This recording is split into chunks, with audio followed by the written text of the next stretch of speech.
Magandang umaga mga manoy, manay.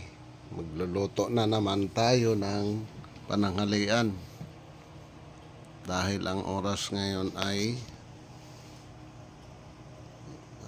anong oras na yan? 11:33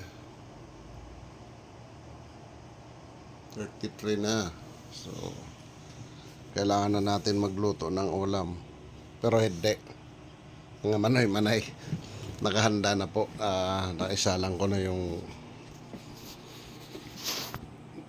niluluto kong ulam.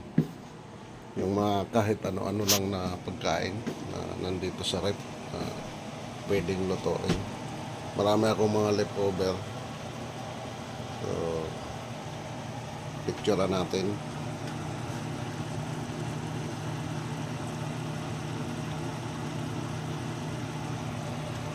Ako ang picturean ko sarili ko. Yan. So, pala yung pagkain at yan. Yan. Walaan nyo kung ano yan. Lapit na maluto to.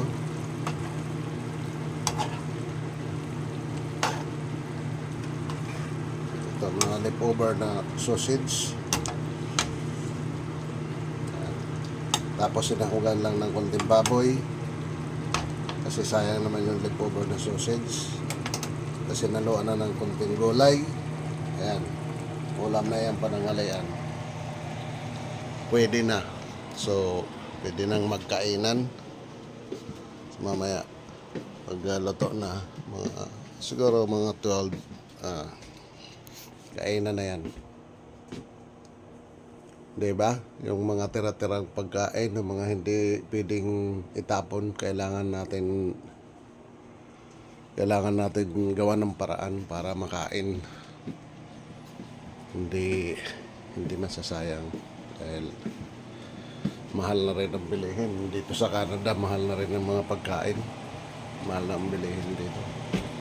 Sige, ang taas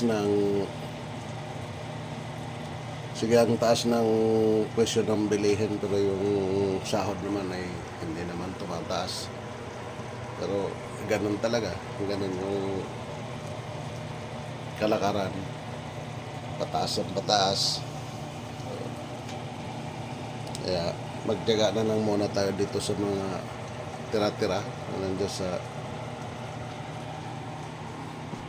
rep.